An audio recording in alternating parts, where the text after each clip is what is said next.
qual chave você usaria? Oi, eu sou a May Mortari e eu adoro essa premissa de quando a obra traz pra gente alguma questão, algum questionamento que a gente não teria na vida real. E eu acho que muitas obras elas se usam desse tipo de artifício para criar um vínculo mais íntimo com a audiência, com os leitores, os espectadores, enfim. Isso acontece em várias obras, inclusive no Harry Potter, a gente tem o caso de Corvinal, Lufa-Lufa, Grifinória, Sonserina, que criam um certo pertencimento na gente, a gente sempre fica naquela de qual seria a sua casa de Hogwarts. Isso é uma coisa que eu tenho trazido na minha vida durante todo o tempo, desde que eu tive contato com Harry Potter pela primeira vez, que foi quando eu era bem nova. Eu sempre defendi muito qual seria a minha casa de Hogwarts. E isso acontece comigo em várias obras. Eu acho que isso é um artifício muito usado, principalmente em obras de fantasia, e é um artifício que dá muito certo e que eu acho simplesmente fantástico. Eu sempre achei que esse tipo de questionamento é uma coisa que ajuda a gente a se conectar com uma obra, principalmente quando ela se passa em um mundo que não é o nosso.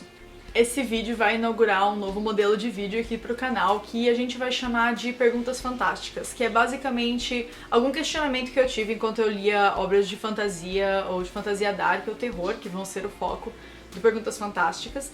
E nos comentários a gente pode discutir a nossa resposta para cada uma dessas perguntas. E lógico, no vídeo eu também vou falar um pouquinho, tipo uma mini resenha da obra que inspirou esse questionamento. Para esse primeiro vídeo eu trouxe a pergunta sobre as chaves, e para ajudar um pouquinho eu vou dar um pouco mais de contexto. E o exercício para a gente conseguir responder essa pergunta é imaginar que a gente mora nessa casa enorme que esconde uma infinidade de chaves mágicas. E essas chaves, elas têm possibilidades infinitas. A gente vai ter uma chave que transporta a gente para qualquer lugar, a gente vai ter uma chave que faz a gente entrar num espelho, uma chave que permite que a gente entre na nossa própria cabeça, no nosso próprio imaginário, como se ele fosse um lugar físico. Enfim, essa é a premissa da história que eu vou contar pra vocês hoje, e eu quero que vocês imaginem que as possibilidades de chave, elas são infinitas. E se as possibilidades de chave são infinitas e todas elas são muito mágicas, qual dessas chaves você gostaria de usar? Para responder a pergunta, eu escolhi duas chaves. Uma delas que realmente aparece na obra e uma outra chave que eu inventei que seria a minha chave preferida. Eu confesso que essa chave da cabeça que realmente aparece na história, ela é uma chave que me chamou a atenção desde o primeiro momento. Ela é uma chave que você conecta aqui atrás na sua nuca e isso permite que a sua cabeça, o seu imaginário se torne um lugar físico. E aí você pode entrar no seu próprio imaginário. Então, por exemplo, uma das personagens tem um imaginário que parece um shopping, e o outro personagem tem um imaginário que é uma sala de brinquedos. E eu achei isso fantástico, e eu acho que isso me chamou tanto a atenção, porque eu gostaria muito de saber qual é o formato do meu imaginário. Eu fiquei pensando sobre isso há algum tempo, e eu acho que um dos lugares mais afetivos pra mim, que eu acredito que seja assim que funcionaria, a sua cabeça teria o formato físico, né, o lugar físico de uma coisa do seu imaginário. E eu acho que uma das coisas que eu tenho mais forte no meu imaginário é uma escola que eu estudei quando eu tava no fundamental ainda, que era uma escola super diferente e tinha um jardim enorme e as salas de aula, elas eram casinhas de madeira espalhadas por todo esse jardim. Eu acho que se a minha cabeça, se o meu imaginário fosse um lugar físico, ele seria algo mais ou menos nesse sentido de jardim e as casinhas de madeira, e cada casa de madeira sendo algum aspecto do meu imaginário, como ideias ou memórias e essas coisas. Eu fiquei muito pilhada nessa ideia quando eu tava consumindo esse conteúdo. E essa chave da cabeça, ela basicamente me levou pra todo um pensamento de como seria a minha própria cabeça. E eu achei que foi uma loucura. Eu acho que foi o tipo de coisa que fez eu me conectar de verdade com esse conteúdo e que fez esse questionamento surgir assim com tanta força e me fazer querer gravar o primeiro Perguntas Fantásticas aqui pro canal. Outra coisa que me chama muita atenção e que me deixa muito instigada quanto a essa chave da cabeça é imaginar a forma como as coisas estão organizadas dentro do meu imaginário, dentro do meu cérebro. Porque eu me considero uma pessoa muito organizada. Eu acho que pro meu trabalho ou pros meus projetos eu sempre fui uma pessoa com bastante organização. Apesar de que nem pra tudo, porque o meu quarto é uma zona, mas eu acho que para as coisas que eu considero mais relevantes, eu costumo ser uma pessoa organizada e eu queria realmente ver isso fisicamente, como funcionaria a organização da minha própria cabeça, do meu próprio imaginário. Outra chave que eu gostaria de usar, e essa eu criei porque não aparece nada assim na obra, seria uma chave dos livros, ou uma chave de universos de fantasia. Que eu imaginei basicamente a gente conseguir colocar uma chave na capa de um livro e abrir esse livro, e aí a gente é transportado pra dentro desse universo de fantasia. E eu acho que esse seria o tipo de chave ideal pra mim, e a primeira coisa que eu ia fazer seria com certeza destrancar o Peter Pan e ser transportada pra Terra do Nunca, que é o lugar que o meu imaginário sempre quis ir desde que eu era criança e que é o meu livro favorito até hoje.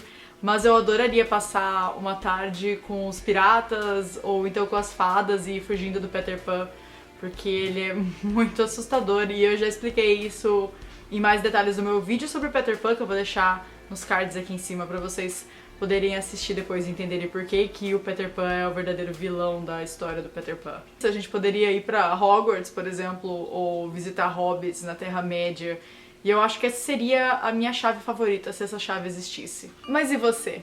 Qual chave você usaria? Essa pergunta fantástica foi inspirada por Lock and Key, uma HQ de 6 volumes ilustrada por Gabriel Rodrigues e com o roteiro do Joe Hill, que é o mesmo autor do Estrada da Noite, um livro que já foi resenhado aqui no canal há muito tempo, mas de qualquer forma eu vou deixar o link também nos cards, pra caso vocês queiram ter contato com alguma outra obra dele. E aqui no Brasil, a HQ foi publicada pela Geektopia e foi traduzida pela Eliane Galucci. Dá pra encontrar todos os volumes da HQ na Amazon e inclusive o primeiro volume da HQ tá disponível de graça em inglês pra todo mundo que assinar o Prime, pelo menos no momento que eu estou gravando esse vídeo, e tem alguns volumes também que estão disponíveis no Kindle Unlimited. Eu vou deixar os links pra compra na Amazon aqui embaixo, e lembrando que comprando com o meu link de associado você ajuda o canal a crescer e não paga nada mais por isso. Recentemente, a HQ começou a ser adaptada pra série pela Netflix e tem uma temporada de 10 episódios que já tá disponível desde o começo do ano. A adaptação pra Netflix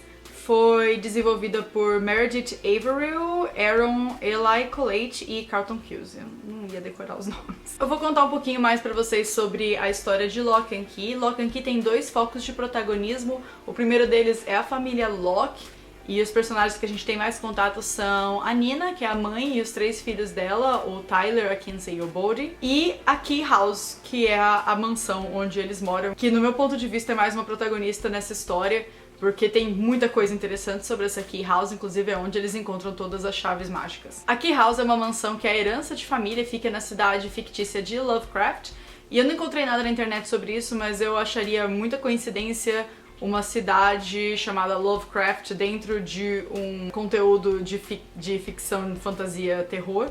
Eu acredito que seja uma clara homenagem ao H.P. Lovecraft, que é um escritor famoso de terror, inclusive autor de Chamado de Cthulhu e outros contos muito famosos. Os Locke, eles acabaram de passar por uma tragédia familiar que a história já conta pra gente desde o comecinho.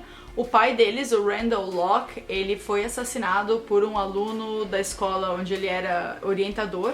Esse aluno era um aluno bem solitário e cheio de problemas familiares e problemas psicológicos também, chamado Sam Lesser. Depois do assassinato do Randall e para se afastar um pouquinho desse trauma familiar, a Nina resolve se mudar, atravessar o país de São Francisco, onde eles moravam, até Lovecraft, que fica, segundo a história, do outro lado do país mesmo. Eles se mudam para Key House, que é a mansão de herança da família.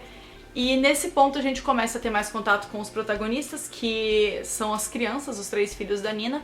O Tyler é o filho mais velho, ele é aquele personagem jock de escola americana, que é o esportista, fortão, super popular. Ele é esse estereótipo de protagonista. A Kinsey, que é uma garota toda roqueirona, toda cheia de piercing e de estilo. E o Bodhi, que é o caçulinha da família. E a gente percebe no momento em que eles entram nessa Key House que a própria casa, ela esconde tantos segredos que ela poderia ganhar o título de ser um protagonista da história.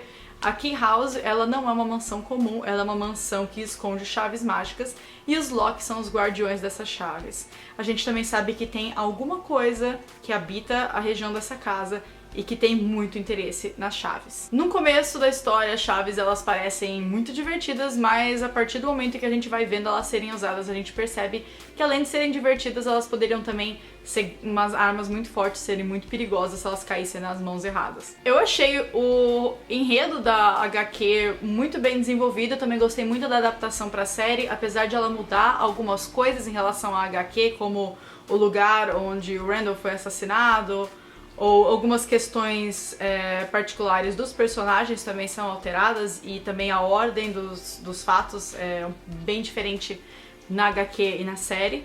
Mas eu acho que ambas foram muito bem desenvolvidas e o que eu sinto que a gente tem de mudança mais significativa é a abordagem da HQ e da série. Eu vejo a série muito mais como uma série de terror e fantasia para jovens, uma coisa mais adolescente. Já a HQ, eu acho a violência nela muito mais gráfica e por conta disso eu acredito que ela me pareça um conteúdo mais adulto em quadrinho do que ela é na série. A primeira vez que eu vi essa série eu achei ela bem adolescente, os problemas dos personagens, apesar deles tratarem de muita coisa pesada, de muitos traumas familiares, de muitas memórias obscuras e ter terror também, né, por conta do roteiro do Joe Hill, que é um autor predominantemente de terror. Eu achei que na HQ o terror é muito mais explorado e que na série ele foi um pouco suavizado. Outro elogio que eu tenho pra história é a proximidade que a gente consegue ter dos personagens mais jovens. A gente consegue ver o que o trauma familiar trouxe pra eles e como que esse trauma afetou a vida deles negativamente e o que isso tem a ver com o fato deles usarem a forma como eles usam a chave ao longo da história. Num todo, esse foi um conteúdo que eu gostei muito de ter tido contato, tanto em forma de HQ quanto em forma de série. Eu achei que eles exploram muito bem o enredo, apesar de alguns momentos terem me perdido, por exemplo, o fato de que eles atravessam o país para morar em uma mansão.